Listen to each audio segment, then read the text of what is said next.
God bless you. God bless you. And God bless you.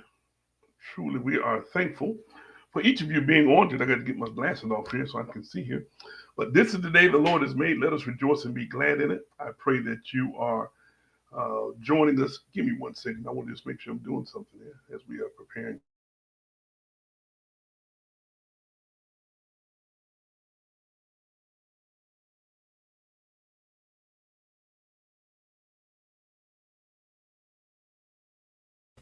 All right, sorry about that. Listen, this is the day the Lord has made. Let us rejoice and be glad in it. I am so honored to be with you today on this Teaching Tuesday. Um, and still got problems with.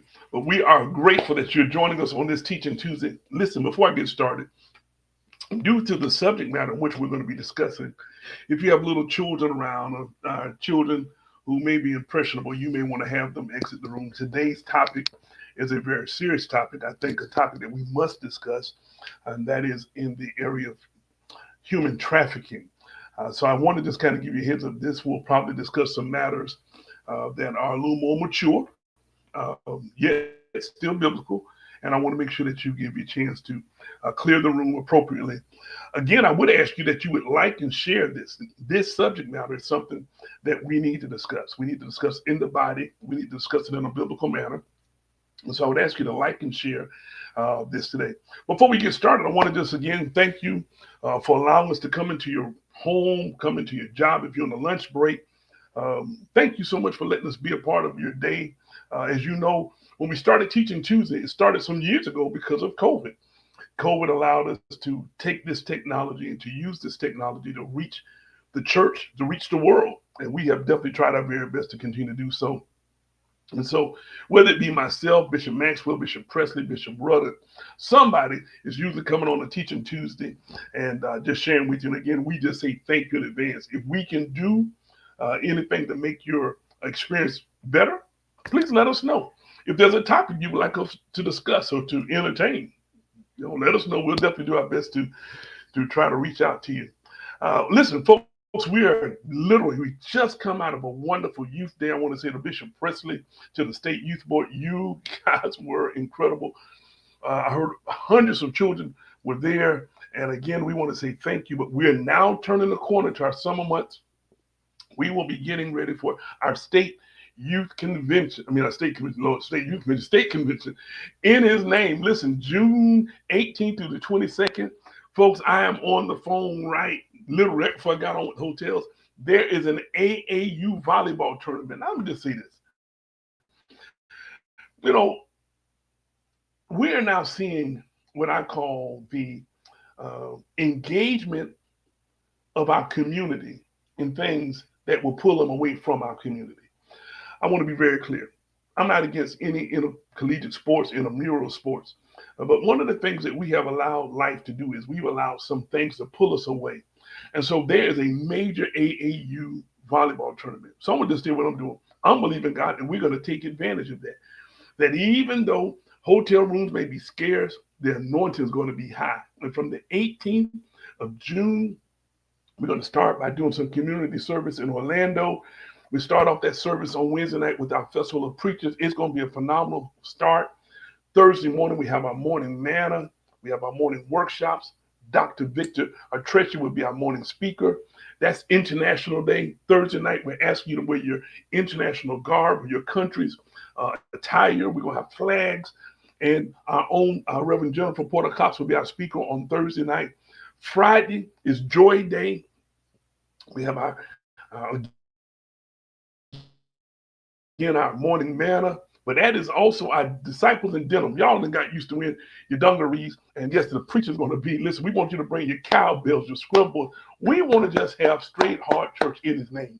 And again, the prophet Todd Hall will be our speaker on that night. It's going to be a phenomenal time. We come into Saturday. That's Wednesday, Thursday. Now we're into Saturday. Listen, the CAMS MIP graduation, the overseer of England is going to be with us.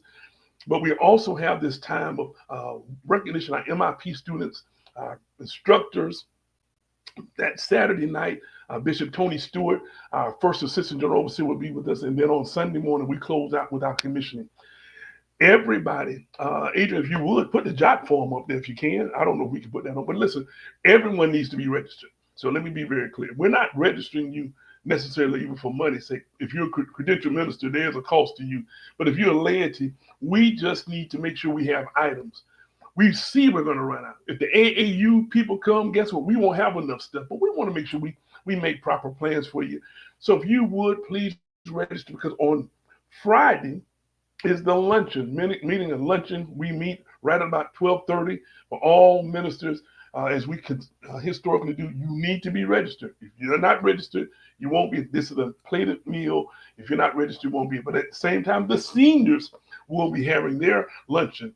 Again, if you're 65 and older, you're free. But you got to let us know you're coming. And if you're 64 and under, it is $45. 65 and older is free. I told everybody, this is the one group that every year I notice that everybody 65 and older. Don't nobody, I'm about to check IDs at the door. But we need to know our deadline for meal events is June 11th. June 11th is the deadline because we must turn in our numbers to the hotel. Saturday morning, Lady Pelt and the ladies were having their meal, their women's breakfast, and the men will at the same time will be having their breakfast. And so we're asking you again, those tickets are $45. You need to get those numbers in. We need to make sure you register so that we can properly be prepared for those events. It's going to be a great time. We're looking forward to seeing each of you. Listen, we come right out of state convention. I know there's some other events. There's a credential women's event that is going on in Cleveland. I don't know if Adrian has that slide. We will make sure we send that out to you. But we're looking for all credential women. I think they're going to be doing it in Cleveland. It's going to be a great time, and I would avail you to it. Please look into doing it and look into going to my pastors. If you have credential women in your church, please avail them to this great time. We have international teen talent going on. We have some of our wonderful students who will be going to teen talent in Cleveland. Going to be a great time. Folks, will you support our young people as they go to Cleveland and represent Florida Cocoa? And then we even go into our state youth camp. Our state youth camp is coming. It's mount up. It's going to be a great time. We need you the 14th through the 18th of July. We need counselors. We need students. We need people to help us. Listen, registration. Early bird registration is $95. You see it right now. I got to get my glasses on so I can see. $95. Regular registration, which will end really early bird will really end that convention. I'm gonna give y'all a break. Y'all can get the convention. But once we leave convention, it's definitely going up. That's $125. And so we don't want you to get in and have on-site registration. So please, let's get all this information in. Let's have a good time. And I believe youth camp is still one of the number one evangelistic opportunities that we have to reach a generation. I'm a product of youth camp. Many of you are products of youth camp. Again, now that I'm a grandpa, I really want my babies to grow up in the wonderful atmosphere of youth camp. So again, we thank you. These activities that we have over the summer are part of our Summer of Souls campaign. We're asking every church to be involved in some type of activity over the summer, whether it be Vacation Bible School, whether it be in conjunction with another ministry. The harvest is truly plentiful. The laborers are few. And I'm challenged as the bishop. I'm going to be involved. I'm looking forward to my church's Vacation Bible School. Let me put a little plug in. My daughter, Hope, is getting ready to go on a mission trip, literally right after state convention, June 24th, I think it is. She'll be going off to Puerto Rico with some wonderful people who do some mission work. I'm hoping to go to Nigeria. I'll be hopefully getting that set up so you'll know if anybody wants to go to Nigeria with me. Now, I'm going to just tell you, when I go to Nigeria, I hit the ground running. I fly, I work, I fly home. So if you want to do a jet tour of Nigeria, let me know, and we'll be so happy to have you be with us. And then last but not least, again, as we prepare for youth camp, I'm looking forward to seeing many of you, your students, and I'm looking forward to seeing you as we truly turn our hearts of our young people to the wonderful and holy God. That brings me to our topic today, human trafficking. Many of you, again, people always ask me, I get calls, I get questions, I guess people ask what's my position on certain things. And recent news has kind of brought this issue back up into our forefront. I don't necessarily have to speak to that so much. But I'm aware that the Bible is very clear that in the last days perilous times would come. And one of the things that has become very obvious is that men and women who are unrestrained by God do some really raunchy things to other people. One of the things that we've noticed is human trafficking has just been on the rise. And when we say human trafficking, a little bit, this wonderful young lady who's a resource, I want to challenge you to have her come to your church. She's a member of my church. Her name is Miss Tara Portier, and she is a wonderful resource. Tara, if you're on there, come on in. Come on in. You can help the bishop. You're still muted. Oh, you muted it. There you go. And you tell your husband I got the name right this time, so I don't get no trouble. Oh, we can't hear you. Okay. Somehow your microphone's not working. All right, so we're trying to see what's happening there. I can see you, but I just can't hear you.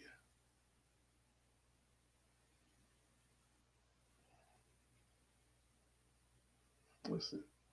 You want to go out and come back in?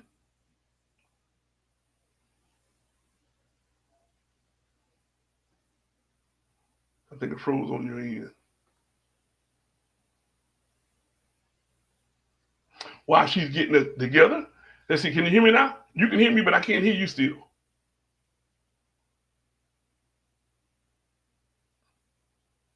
Uh-oh. So my team will be working on the backside. Y'all text me on my phone when we get that straight. But she is uh, going to be talking to them once we get this all together about human trafficking. Okay, there she go. I think it might be on her end.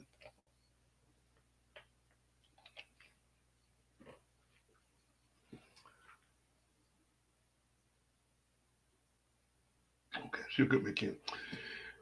Folks, as I travel up and down the highways, one of the things that I've noticed when I go to different gas stations, different truck stops, there's this campaign about servitude, sex working, sex trafficking, and that is in the area of human trafficking. And we are, let's see, let's try it now. Let's see what happens. All right, unmute this time.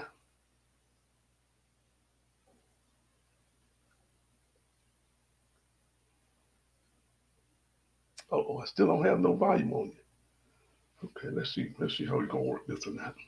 Because this is gonna be a good one, folks. I would hate for us not to get this one today.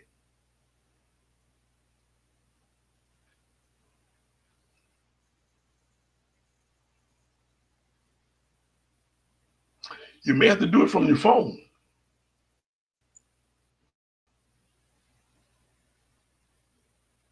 Okay. Thank you guys. Listen, that's one thing about live interviews. You never know what happens here. So we go. There we go. What about now? There you go. There we go. There we go. You can hear me now? Yes. Okay. You can hear me Okay. clearly? Yes. Yes. Very good. Very well. Very Okay. well. Sorry about that. Oh, don't worry about it. Listen, those things happen. Sorry about Listen, don't you worry. I told myself start by letting your husband know I got the name right today, so I don't want no smoke on Sunday. Oh, I'll let him know. I'll definitely let him know. I'll definitely let him know. Yeah, I need that sound because I have an interview that I want you all to listen to from a perpetrator, a predator. So give you a really good idea of what grooming looks like. I'm glad you And brought. Listen. Let as me we just even introduce you. conversation. Introduce yourself to the audience as to what you do, and to today I want to be very candid. Again, if you have children who might be a little younger, parents, you might want to have them leave the room. But I want parents to understand that we are now living in a very crazy day, and many times parents are not aware of what's happening. So I want parents to be prepared, but I also want the church to be prepared because this is still a ministry opportunity for us. So introduce yourself, tell them who you are, what you do, and maybe how long you've been doing it. So, greetings to everyone, and thank you for having me. I'm Tara Portier. I am currently the founder and CEO of She Me Her, which is a consulting organization. I provide technical assistance, instructions, workshops to organizations throughout the state of Florida that are servicing those that have the lived experience of human trafficking, sexual exploitation, childhood sexual abuse, in any form of exploitation, including domestic violence. I'm the current director of community outreach for the Broward County State Attorney's Office, as well as the anti-human trafficking coordinator. And I also serve as a president of the Broward Human Trafficking Coalition for Broward County.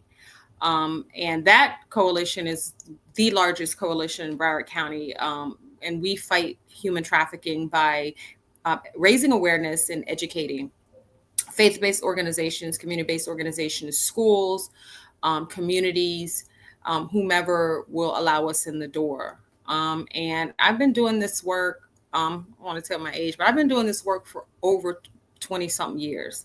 So I've been doing it a long time. It's evolved over the years, because as we evolve with trying to protect our kids, predators evolve in their tactics to exploit. So, it doesn't look, and when I say sexual exploitation and human trafficking doesn't look the same everywhere. And so we'll get into that a little bit later in the conversation. But yeah, that's who I am. And thank you, Bishop, for having me. It's an honor. Listen, good stuff, good stuff. Again, people always, Bishop, how did this topic come up? Well, again, y'all know there's a very, very high profile case out there of a gentleman who is clearly engaged in actions that were ungodly, unlawful. And part of the issue was the young lady has been testifying. And it's amazing to me how the people kind of moved around this. I didn't hear a whole lot of grace. I heard a lot of judgment, and people kind of putting their opinion in. And so I started getting phone calls. Literally, people say, Bishop, what do you say to this matter? And I just said, listen, I don't know enough to say beyond. We pray for justice to be done, and we pray for healing to be there. But then I called Sister Terry, you got to help me with this, because I get these random calls. And one of the things that came up is in Florida. Let's even, before we get into maybe the meat of that, got to help people understand that sometimes it's not even, when you talk about human trafficking, you're not always even talking about sexual human trafficking. Some people are like in servitude, like slaves, domestic workers. I didn't realize that's a big deal still. Do you help with that as well? Yes, sir, I do. And I'm glad you brought that up, because that's a very important factor, because people have the perception that sex trafficking is what drives human trafficking, but it actually is not. Labor trafficking drives human trafficking. Human trafficking generates over $150 billion a year globally, right? And people have this perception that tell them that number. It generates over $150 billion. 150 billion globally. And it is human trafficking is the second largest growing criminal industry in the world, just behind the drug trade. It has surpassed arms trafficking. Human trafficking is extremely lucrative for the simple fact that you have continuous access to your product. Even with drug trafficking, even with arms trafficking, like when you sell a brick of cocaine or you sell a firearm or missile or whatever, it's gone. You know what I'm saying? Once you break down a brick of cocaine, you separate it, you get it out of there, it's gone. When you have a human being, a person, you can sell that person over and over and over again. So therefore, it becomes extremely lucrative, this is why so many criminal industries are involving their organizations in human trafficking. And that's why a lot of human trafficking cases can be prosecuted under the RICO statute, which is what Sean Combs, there's a RICO case, because it is considered organized crime because it is so lucrative. And even when we're talking about labor trafficking drives human trafficking because of the multiple different avenues from which you can exploit someone via labor, right? So let's just talk about Florida. Let's forget the fact that Florida has been number 3 in the nation for human trafficking calls coming through the federal hotline for about 12 years, just behind California and Texas. But just let's talk about the multiple different avenues in Florida from which people can be exploited, right? Um, when we're talking about the state of Florida, and we're talking about labor trafficking, we're talking about picking seasons, right? We're talking about oranges and strawberries and wherever people can pick. We're talking about the hotel industry. We're talking about the restaurant industry. We're talking about construction. We're talking about landscaping, right? We're talking about illicit massage businesses, right? We're talking about door-to-door sales, right? People don't think that when you have these kids coming door to door that are not a part of any type of organization selling magazines and selling candy, nobody stops to think and ask questions. Who are these kids working for? Who has these children selling this candy, right? So there's so many different avenues and methods in which a person can be exploited via labor, but nobody thinks about that because they focus on sex trafficking because sex is sexy and sex sells, right? And nobody wants to talk about labor, but everybody wants to talk about sex. But labor is the key component that drives the revenue for human trafficking, period. And that's globally, but specifically in Florida, because there's so many different methods and avenues for people to be exploited here in the state of Florida via labor. And then when you have instances where in Florida we have a problem with IMBs, which are the illicit massage business that call themselves spas. And then we have our strip clubs. So you have people that can be exploited both via labor and sex in those two different types of industries, the massage parlors and the strip clubs. So it's knowing what you're looking for and knowing the definition of what it is that you're talking about. Because if you don't know what it is, you won't be able to identify it. And if you don't know what it is, you'll misidentify it. And if you don't know what it is, you will also start blaming the victim because you have no clue on what's involved in the actual act. Human trafficking is about two things. It's about profit and exploitation, and it's driven by demand. If we did not have people in our society that want to profit off of the vulnerabilities of other humans, if we did not have people in our society that thinks it's okay to exploit people, to purchase people for their pleasure, then we may be able to put a dent in human trafficking. But it's been around it's been around since 1619, but it was called something else. Now it's just evolved. And it became a problem, a huge problem from my experience when it started affecting certain people. Then it became an issue. Let me ask this question because this question comes up. You just mentioned something that I won't even say. This is kind of a primer. What becomes the gateway to someone being exploited or attracted to be exploited? And what should we be looking for to kind of cut that off?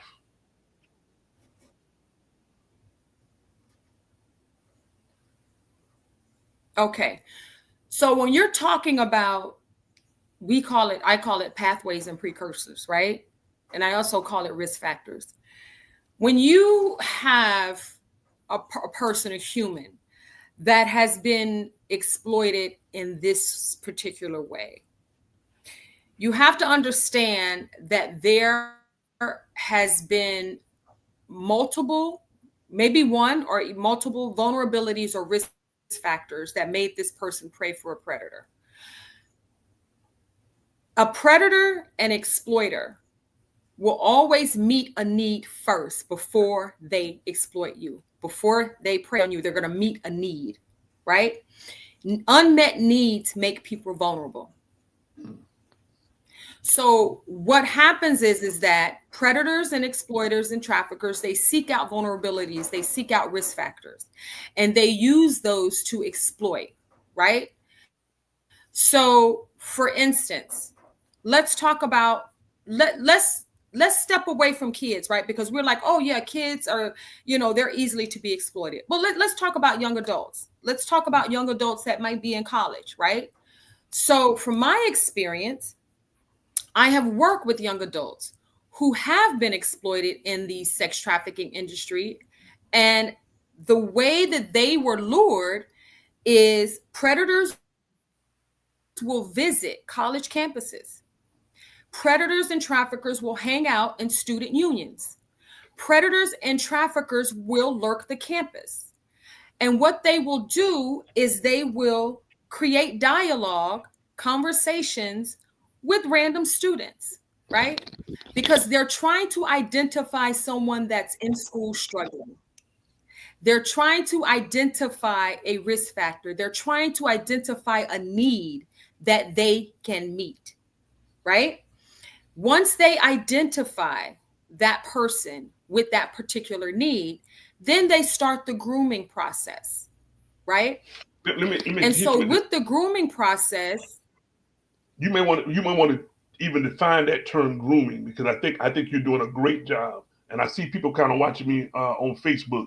So when we get to a term, I may just throw my finger up. That just means a kind of define what grooming is, because somebody said, "What is grooming?" okay. Okay. So grooming is a method that is used by predators and exploiters to take advantage and to exploit, to gain control for the sole purposes to take advantage and exploit someone, right? So let me give you an example of how a pedophile or a child molester would groom a kid. So say for instance, and I'm gonna use the church. Say you have a single parent, right? Coming to the church, multiple children, different ages, stair step. And I'm using this example because this is a real example. This is anything that I talk about, I don't make up. I've dealt with it. I've seen it. I've touched it. Um, Coming to church with her children, obviously a single mom, obviously struggling, looking for some type of help. And why not come to the safest place in the world, the church, right? So you have a predator sitting in the midst that has identified her because this person has watched her. They've watched her struggle, come in every Sunday struggling with the kids. They watched her try to listen to the word, focus on the word, and try to manage her kid, because this particular church didn't have children's church. Okay. So they paid attention to that, right? And so what predators do is then they identify what that need is. So her need is, she need help with her kids. She probably need a mentor. She's a single mom. She has no man. She got these boys. So she probably needs somebody, to, speak positively in her boy's life. And, she's struggling financially. So she could probably use some help, a couple of dollars here and there, right? So what's going to happen is now this predator is going to approach this mom as as a help, as a safe person, right? And I tell parents all the time when I do my workshops, bishops, I tell them all the time, you all, male and men and women, you all need to be very careful and start learning how to discern whether or not these men and these women that are coming into your lives, whether they're interested in you or whether they're interested in your children. Are they attracted to you or are they attracted to your children? But when you have a need, right, that need kind of blocks out your ability to kind of like reason and focus. I use the term all the time. You're so finessed you can't focus. You're so flattered you can't focus because your need takes over your ability to be able to think rationally. So this person is going to meet this need, and then it's going to turn into, because the whole purpose of grooming, Bishop, is to build trust. We don't fear what we trust. We trust what we trust. So if you're going to meet my need, right? If you're going to do something for me that I've been needing done, that nobody else has done for me, right? And if I can trust you with meeting my need, I can trust you with my children. Mm. If I can trust you with meeting my need, then why can't I trust you with my children? If I can trust you with meeting my need, then I can trust being in a relationship with you. Right? But what we fail to pay attention to is the motives. I tell people all the time, you really need to start focusing on why people are saying things to you, not what they're saying, but why they're saying it, right? And when I talk to young people, when I do my workshops, I talk to them all the time about the difference between a safe and unsafe adult, right?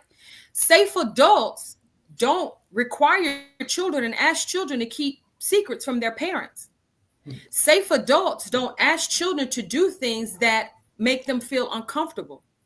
Safe adults don't ask children to do things they should be asking adults to do, right? Safe adults don't build relationships, inappropriate, intimate relationships with children. Those are not safe adults, right?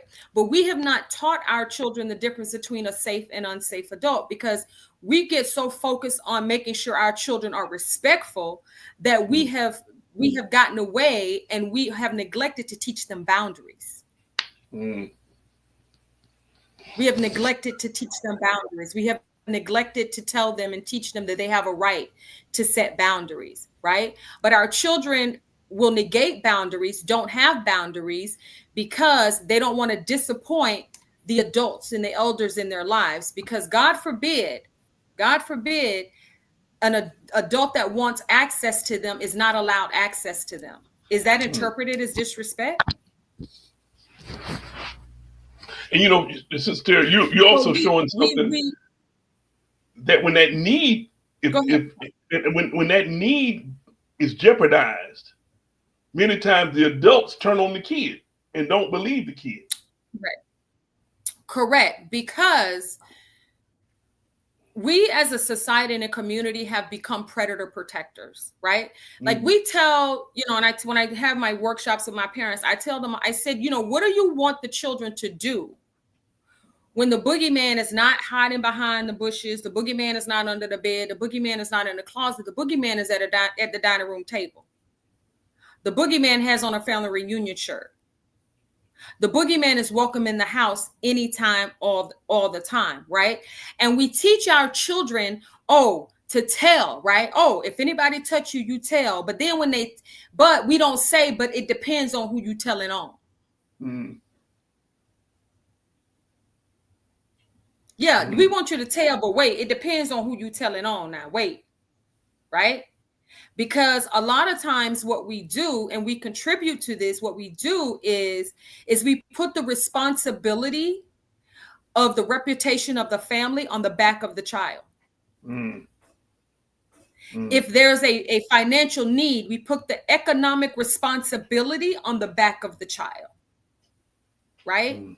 And so the child is not safe anywhere with anybody. And even still with young adults, right? When I was talking earlier about the young adults that are in college and they're approached by these predators and they're struggling and they want to know who's struggling in school, right? Who's hanging on by a thread? Who's hanging on by a thread, right? And they do this so that they can provide a they call a way out, a way of escape, a way to stay in school. And so what happens is that what we do is we start judging a person's choices without having any idea what the options were. Right?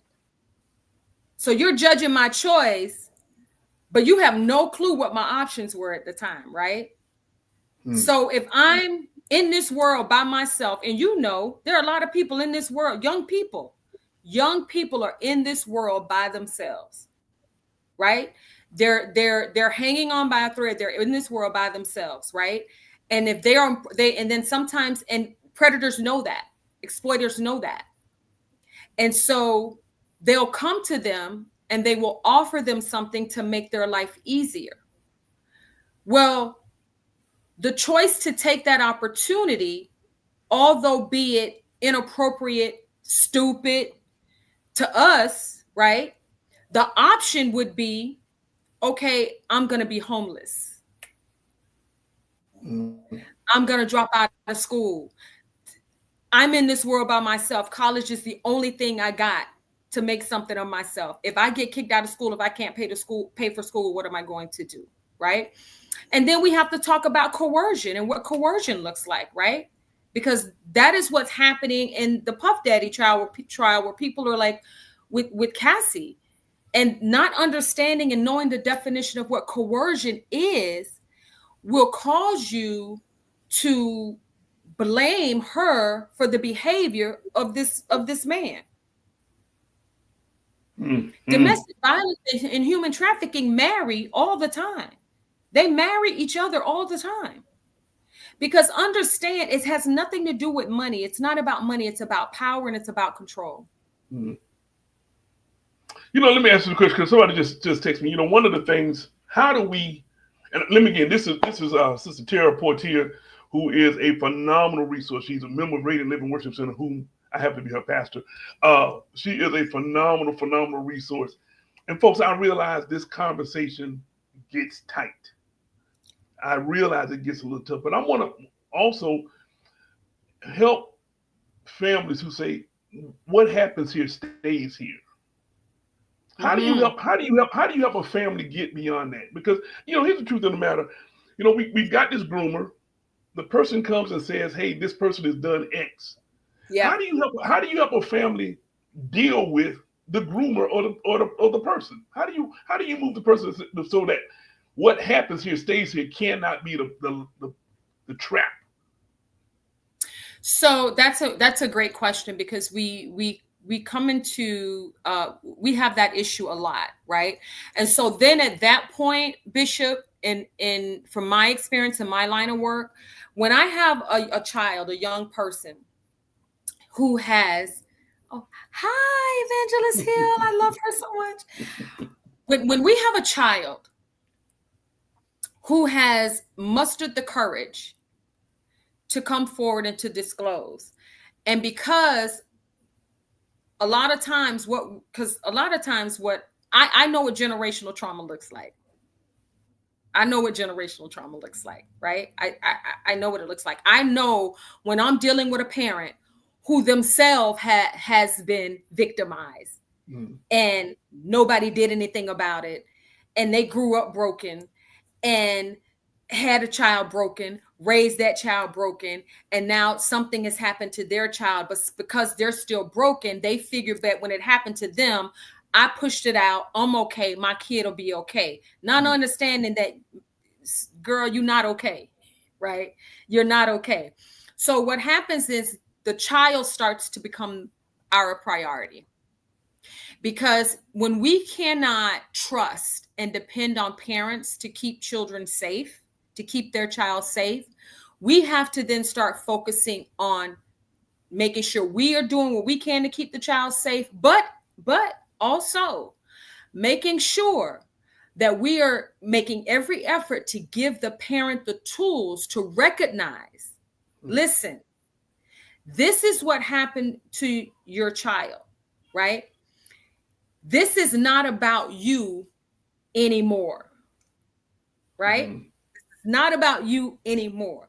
This happened to your child. And a lot of times, let me tell you something about parents that find themselves in this position. Parents, shame is a prison. Shame is a prison. And I deal with a lot of parents who don't want anybody to know because they don't want to be the parent. They don't want to be judged because how did you let this happen? How could you not see it? You probably knew about it, right? And then the kicker is a lot of times the parent has themselves have experienced the very same thing. But I can't deal with what happened to my child, because if I deal with what happened to my child, that means now I got to deal with what happened to me that I never faced. But we got to be willing to get in there and pull the onions back, right? And we got to start holding people accountable for not keeping their children safe, right? We have to also, in that same vein, offer compassion and empathy to those parents as well, and do whatever we can to give them the tools to understand that asking for help is not a sign of weakness, because in help you'll find the healing. But because of that shame is attached, you'll have parents who will allow their children to grow up being victimized on a regular basis, right? And and we call that failure to protect. And then we have to take the appropriate methods to do that, because at that time, Bishop, our priority is the kid. Our priority is the child, and it's our responsibility to keep these children safe. As Sister Portia is sharing, again, we want to talk to you. This is Teaching Tuesday. This is a little heavy, talking about fighting human trafficking. And she literally has done a very, very powerful yeoman's job to tell you that many times it is not just, it may get to sexual, but it starts off with a matter of power and grooming and people trying to find unmet needs met. Sister, let me ask this question. Uh, have you found? So let me work this way, and I definitely want to give you a chance. Let's just talk about Broward, because I'm in Broward. Can there's a division of the sheriff department that starts arresting people early in the morning because people are just doing ungodly things, whether it be through computers or texting. What are some of the new gateways that these knuckleheads are using to get to get to? Let me be clear, because I think you helped me with something. Not just to get to the children, but to get to the carers of the children, so they can get to the children. Because now that you said something, the person, the parent, is also they've been swooned because they need Mm-hmm. that need, and that swooning now Mm-hmm. gives the predator. So, what are some ways they getting to everybody now? Mm-hmm. Well, years ago, um, we would be out what we would be on the track, right? We would be able to have access to our kids on the track. We're not seeing our kids out on the track like we used to years ago. And the track is the street, like in those particular pockets that we knew where our kids would be out. So the new track has now become the internet. Social media is the new track, right? So in Broward County in 2024, in Broward County, there were 151 reports to the child abuse hotline alleging some form of sex trafficking and sexual exploitation of children. 151. That's just in Broward, right? And a lot of and I sent on those staffings with these cases, and a lot of those segues and pathways and precursors, and a lot of the luring was taking place online, right? I mean, you all are letting your babies on this Roblox app, and you need to understand that, okay, there is They must think it had to be good because you had to scratch your head like that. That's this is good. there is the way sexual exploitation and sex trafficking and human trafficking is set up. It's like it's a market, right? So the predators are going to market what they believe their audience is looking for, right?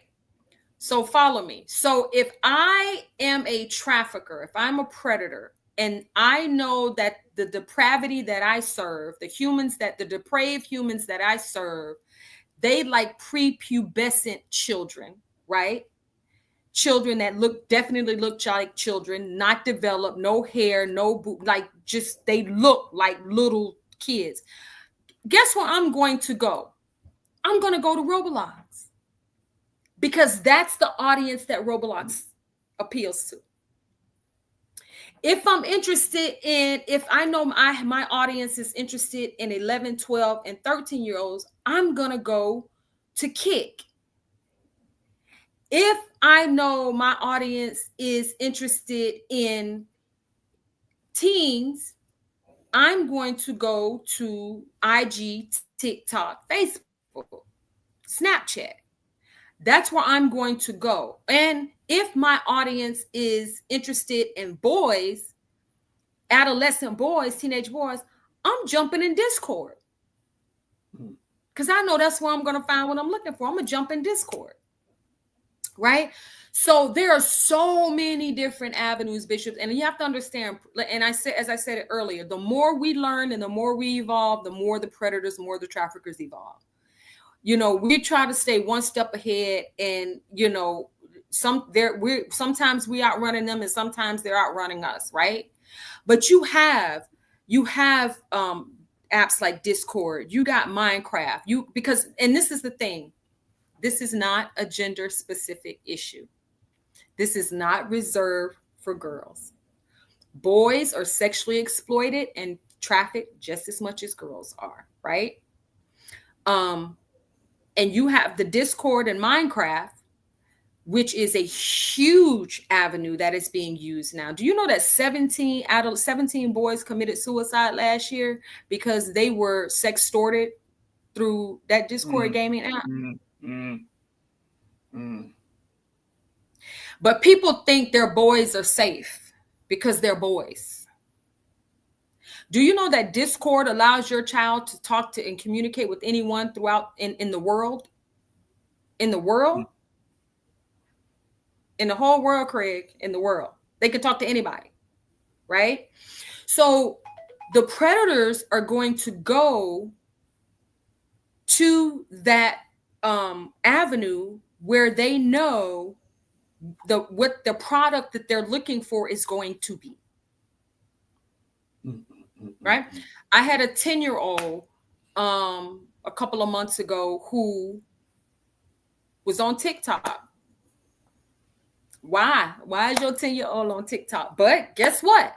10-year-old on TikTok, predator gets in the instant messenger, starts communicating with this 10-year-old boy. Next thing you know, this 10-year-old got nude photos. It's not just about getting your hands on the kid, but do you know that they're selling your children's images? Matter of fact, can you address that legally? Because a lot of times parents don't understand, and I think you talked about a couple of years ago. In the time I've been a pastor, I had never had a school call me to vouch for the character of a kid until social media came up, and I guess there was some social media posts that were out there, and the university asked me to vouch for the character. First off, can you tell us legally, so parents understand legally? You can't be doing that, first off, period. Number two, right. Can you talk to the students to understand that it don't go away? If it's out there, it stays out there for a while. It don't, as far as I know, it don't go away ever. Correct. So, and thank you for bringing that up, because I talk to my young people all the time about this, and, clouds don't disappear. Clouds are there. And I tell them www stands for the World Wide Web. Once you send it, it no longer belongs to you. It belongs to the world. And there is never going to be anything that you put out there in the cloud that we are not going to be able to find, that people that are on the dark web are not going to be able to find. And you guys and these children have this belief that if they delete it, it's gone. Like, that's not true. That is not true, especially in the age of screenshots. If you don't delete it before somebody screenshots it, there's nothing you can do about it. But once you hit send, it no longer belongs to you anyway. So you have absolutely no say-so or control or what happens to the image anyway. So there's a new legal term that we use now. It's called CSAM.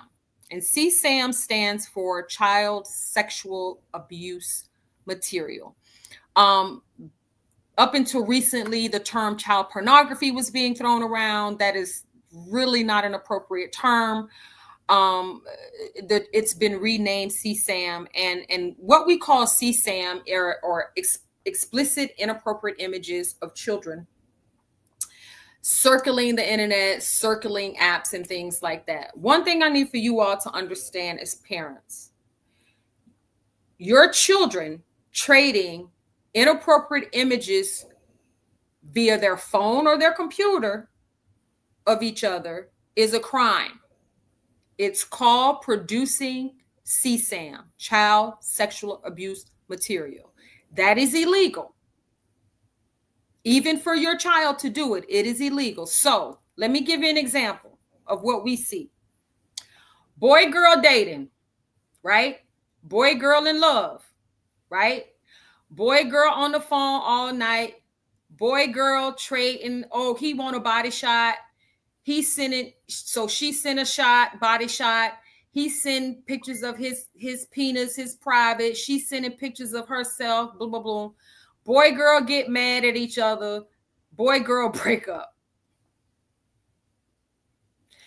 One of them, either boy or girl, don't want to break up.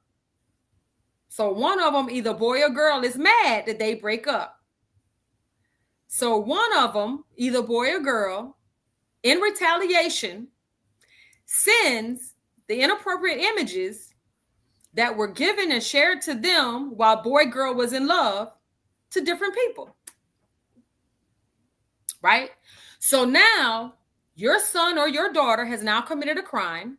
Well, they commit a crime anyway. They commit a crime first by even sending it of themselves, period.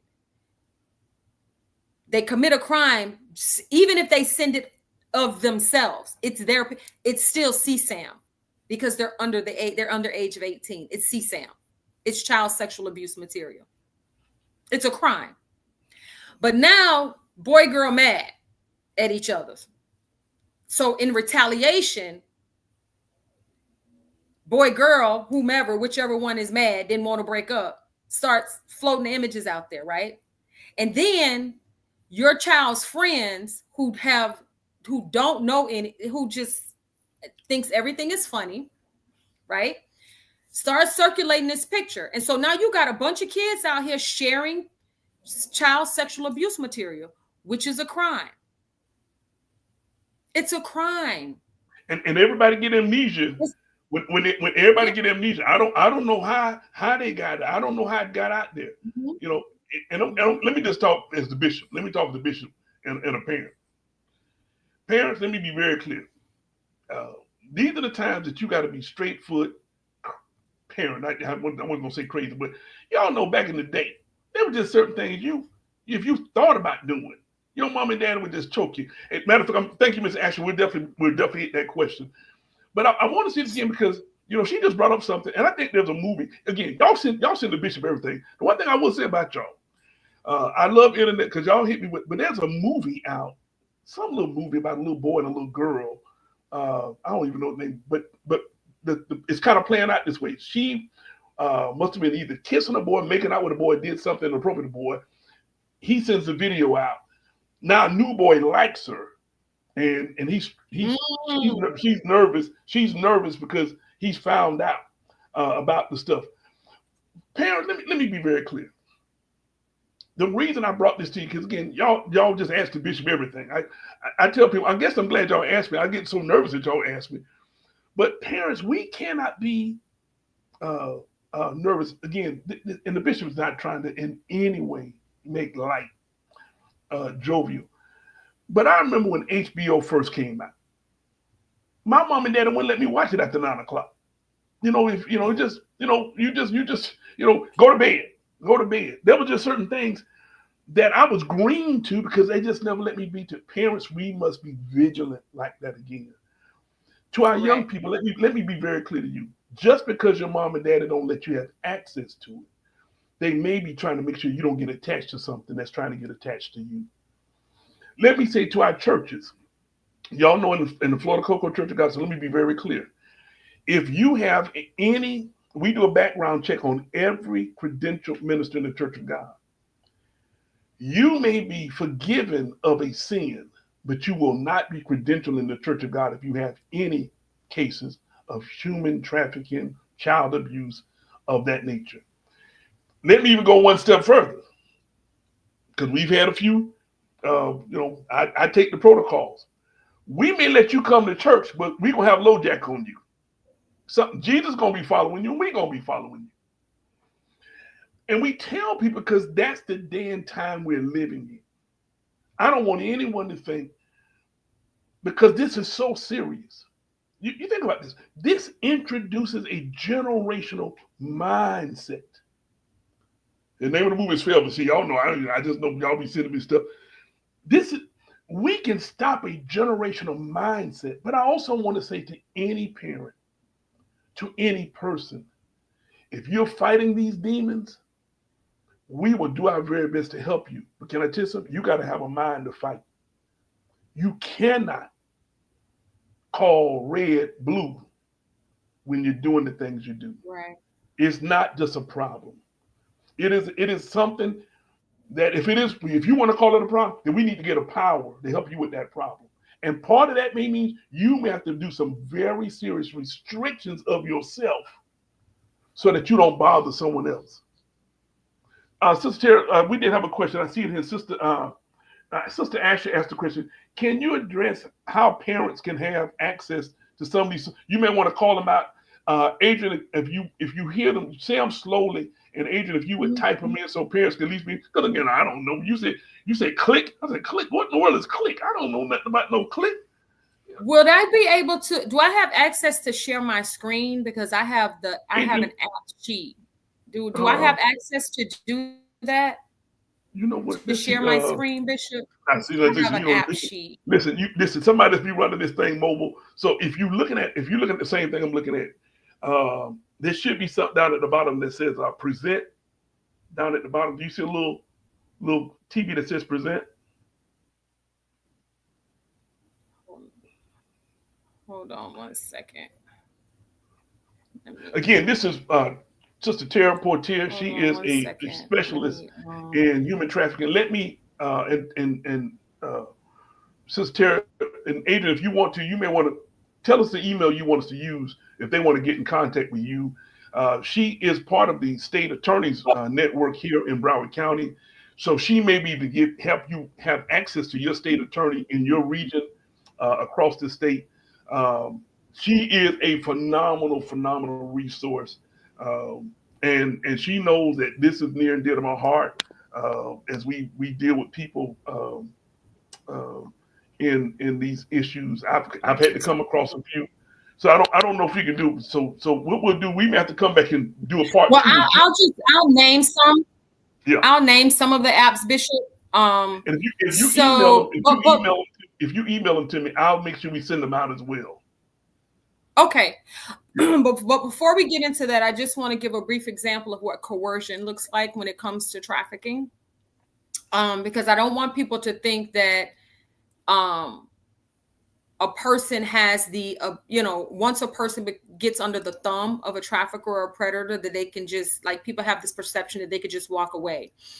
When you have someone that is coerced into being sexually exploited or trafficked, when it's happened through the grooming process. So remember, I just talked about communicating with someone, and then let's say in the midst of that communication, there has been some images that have been shared or a video or something like that.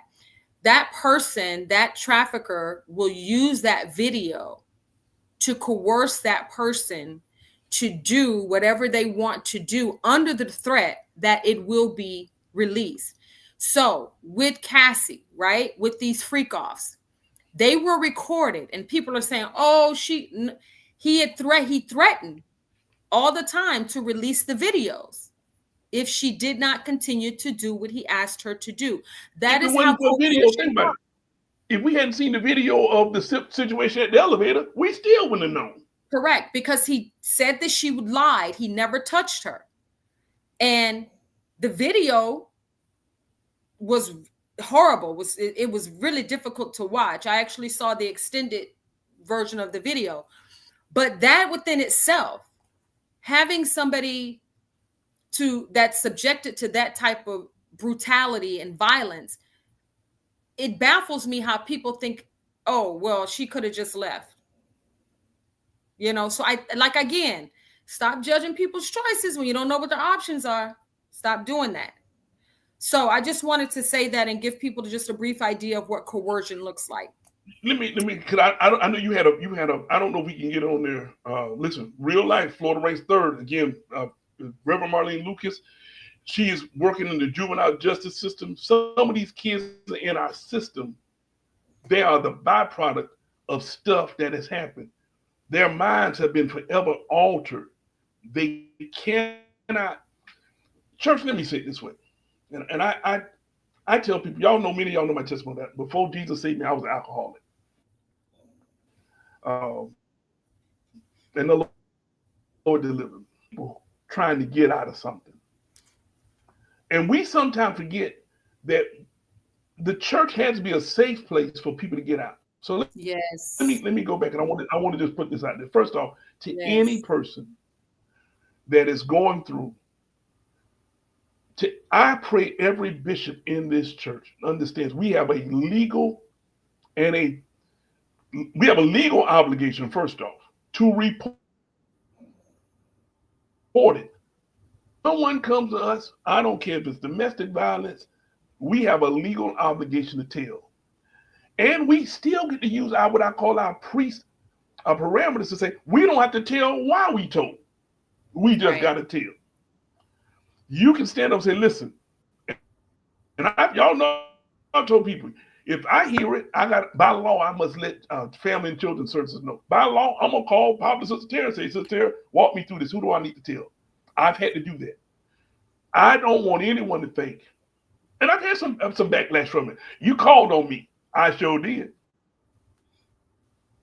I would rather you be called on and cleared than you not be called on and somebody think I condone. That's right. We're not doing that. We're not doing it. Cover.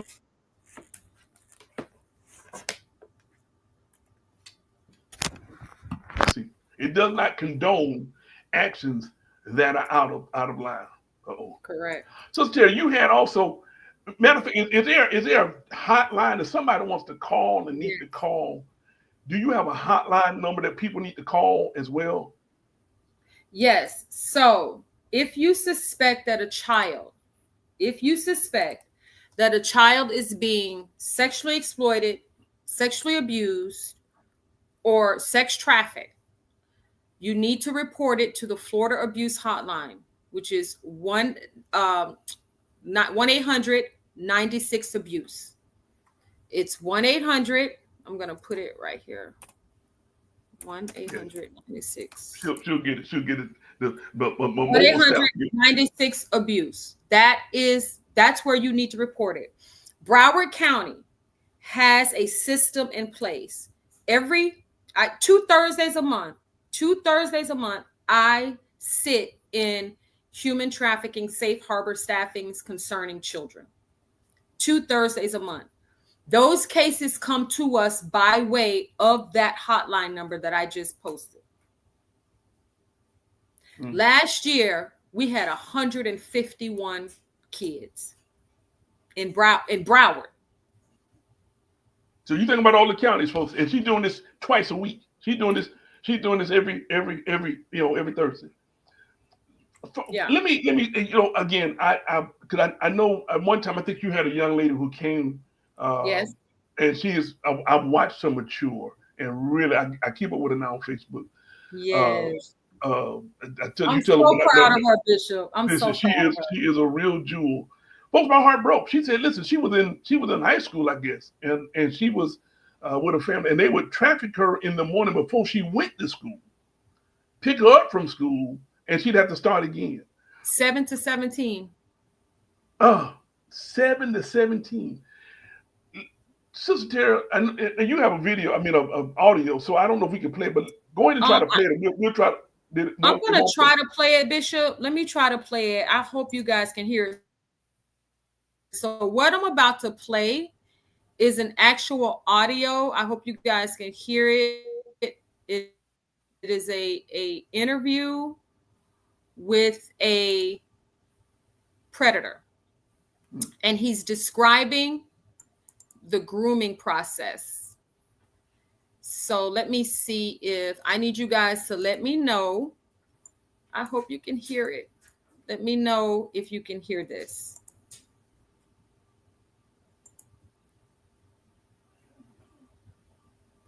Hold on one second.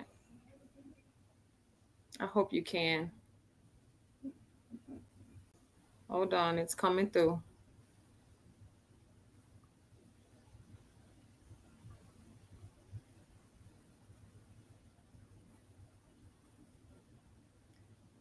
Okay.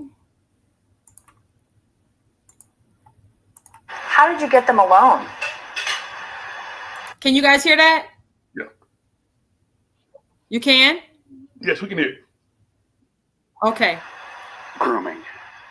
Let me start it over. I want to. How did you get them alone? Grooming. I would check out their family situation. I would check out their clothing to see how well they were, financially. I would check out their social interaction with other kids. When we were on the ballparks or on the gym floor, I would make sure which ones I wanted to molest. I would give them special attention, congratulate them, talk to them when I know that I would never be allowed to talk to anybody else. Aside from everybody, I would give them the attention that an official is not supposed to give anybody. And it made them feel like, wow, he's paying me attention. It is a direct form of grooming. Were there certain characteristics that you looked for in children before molesting them? In children, yes, but more I also looked at their families. If I thought the father was a threat, I would not approach the child. If I thought that the child had friends that he would tell, I would not approach him. If I thought the child had friends that were in the same capacity he was, I would approach him. For the simple fact that if I could molest him, I could lure him into believing, grooming him into believing that he would enjoy it. And therefore, I could manipulate him into having his other friends come and be molested by me as well. So perhaps a child that doesn't really have a whole lot of friends, maybe not really a strong family, things like that. Yes, no spiritual values, weak in education, needs help in many ways, even from split parenting, has a mother who may be having problems with the family, well, here comes superhero in to help out, wow, well, thank you very much. No problem. You ever need me to take them away for the night so you can have a night out? No problem. It worked. So that's an actual interview, ladies and gentlemen, real life interview, and that is an actual predator. Was he an official? Was he official at the game? Yeah, Yes, he was. Yeah. Mm-hmm. Folks. Let me say this again. I know this has been kind of heavy. So but here's the truth of the matter. I did it 2 reasons. Because number one, I literally have received a bunch of phone calls about Bishop. What do you feel? Folks, it really don't matter what I feel. First off, it's wrong.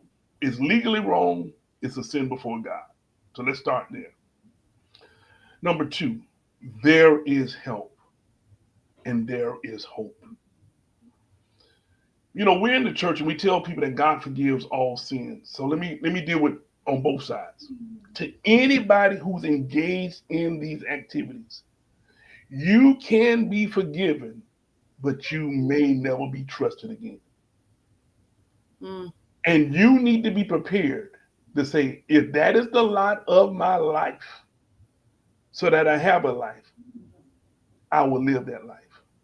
Somebody will watch me. Someone will follow me. And you can't get mad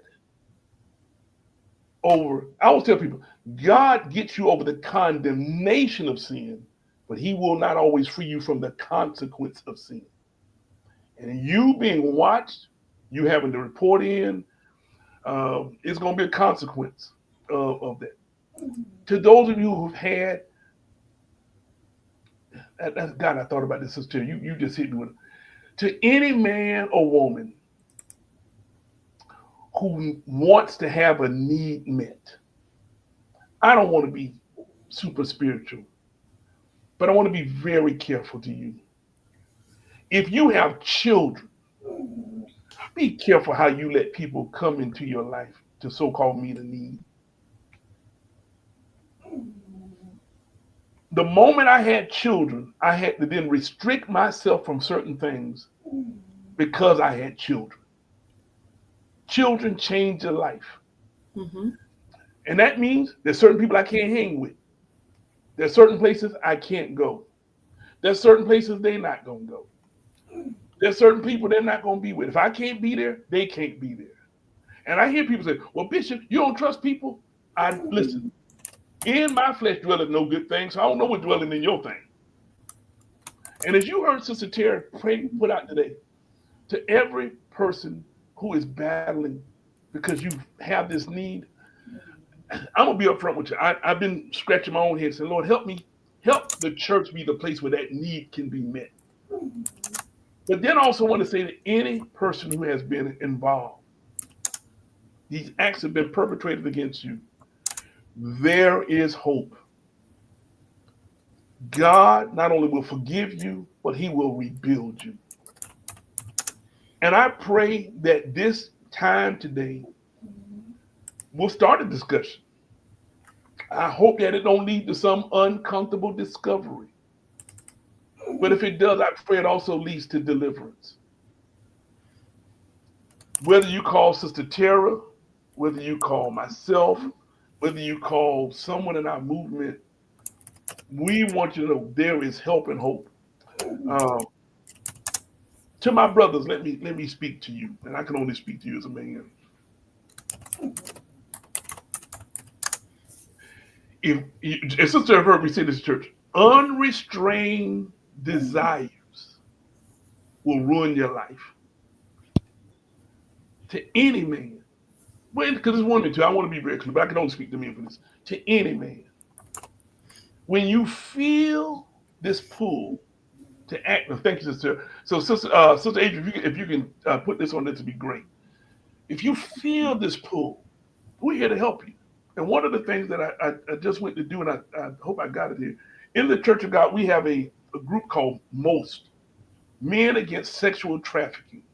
I'm trying to get Sister Tara connected with them. But if you go to, hold on, let me try. I just did it right here. If you go to that website, most, I think, .org, you can find some things to help you. Don't let the world make you believe, to any man out there, that that's okay.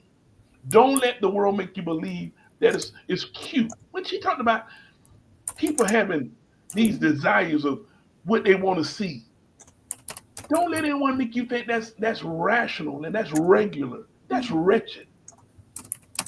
And again, to any person out there, we are here to help you. Thank you. Sister Marlene Lucas literally is working at a juvenile facility. Listen, they are from 12 to 20 years. Once that stuff gets locked and loose in some of these young men and young women, folks, they will fight that for the rest of their life. And I challenge you. I challenge us as parents, don't be naive. I challenge us as members of a church, let's be careful. Because here's what I will say. I don't want anyone getting mad when it's your child where you didn't try to protect someone else's child. Oh, wow. Good Lord. What in the world? Best secret folding. See, I'm just, listen, can we just go back to, I told my, can we just go back to, when I first came to preaching, if we can stop people from smoking, drinking, and shacking, that's all I had. That's all we had to work on. I said, listen, can we go back to them days? Good Lord. Best, listen. Sister Tara, again, I got your email up there. But if they need to get in contact with you again, how do they get in contact with you? So they can contact me at jamarj@aol.com. I'm very responsive. Just email me if you have any questions, if you want to schedule a workshop or something. I do parent workshops. I do group workshops. I do shops with parents and young people, which are very, very productive. Very productive workshops. It is a safe space. And it gives an opportunity for parents and young people to talk to each other and not at each other. So if this is something that you're interested in, you can book me, reach out to me, jamarj@aol.com, and I'll be more than happy to set something up for you. Listen, you have been incredible. I've kept you a little longer. Again, we are grateful unto the Lord that you are a gift to the body, you're a gift to the house of Radiant, your gift today. Again, let me just say to anyone who may be touched by this, and a lot of times we find that a lot of people are a lot more touched than we realize. Sister Tara, if you meet, let me just say this one. If you talk to Sister Tara don't talk to me. Sister Tara don't talk to me about work. We don't. I'm a pastor. I honor what she does, and so I don't want anyone thinking, well, if I talk to her, she's gonna tell Bishop Pelt. We don't roll that way. I understand the sensitive nature of what she does, and so we respect those boundaries, we bless the Lord. I want you to get help. If you're a predator, I need you to get help. If you've been someone that's been perpetrated upon, I want you to get help. But I also ask us, let's be vigilant. Let's be sober. Let's be alert. Folks, let's stop it so it won't continue. Let's stop it that a young man or a young woman will know that they're loved. Let's stop it so that someone don't go to the wrong place to get a need met that I really only believe can be met in Jesus. Now I know I'm the preacher. So I want to pray this prayer of protection for you guys. I want to pray for Sister Tara because if y'all know Sister Tara, I can almost see. Sometimes we want to send like a video crew because I bet she be wanting to put it on some of the predators where they, get back. So I know she be wanting to put her hands on them. But I pray for her because again, that even affects you. Yeah. Because I know there's probably been young men and young women that have been so damaged that they respond in really damaged ways. And I know that it's just weighs on her heart. But Father, we thank you for your grace. We thank you for your mercy. We thank you for this gift and this wonderful young lady. We thank you for every officer, for every worker who helps people come out of human trafficking. Father, whether it be illegal servitude or it leads to sexual trafficking, we say, first off, will you break that spirit? We come against that satanic hold that seems to be even over Florida. Father, we pray now in the name of Jesus, oh God, that you restrain the predator, revive that one has been perpetrated against, oh God. And God, as you help us as a church, will you help us to realize that this is spiritual warfare? And you have anointed us, oh God. You reminded us, oh God, that no weapon formed against us shall prosper, and that you told us to wage warfare for the souls of our city. I pray now again that you bless this wonderful woman of God. And Father, as she hears these stories and rescues these individuals, I pray, God, that you just keep her spirit whole. You keep her spirit strong. And again, oh God, someone may be watching and they may be silent, but let them know they've been seen and heaven is heard. Give them the grace and the strength to go and to share. And God, as they go and share, God, I pray the angels of the Lord will encamp themselves about them. I pray your peace and your power will begin to seal their very soul. And God, they will remember a promise. If any man be in Christ, you make him a new creature. All of us have come from somewhere. But God, you're preparing us to go to a new place. So, Father, we just ask you to do this, that your great name would be glorified. The enemy of our souls, the devil, would remain terrified. Your people would be edified. And we give you all the glory and all the praise in Jesus' name. Amen. Amen. Listen, we love you. Listen to your friends who might not have seen this today. This is on YouTube as well. It'll be on Facebook. If you want to go back and watch it, please go back and watch it. Again, she is a great jewel and a great resource to the body. If you need any questions, listen, you can call Adrian at the state office. You see, we'll do our best to get all this information out to you. I'm looking forward to seeing many of you. Maybe I can even get up. I have to talk to her husband and bring it up to the state convention, June 18th through the 22nd. But maybe she'll be able to come and listen. If you guys want to meet, have a little meet about, see if we can get a little room there for her. But that's June 18th through the 22nd.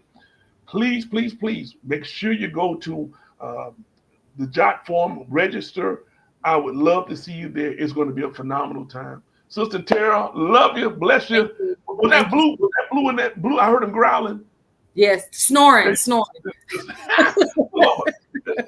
like the bishop around there. Well, listen, we love you, daughter.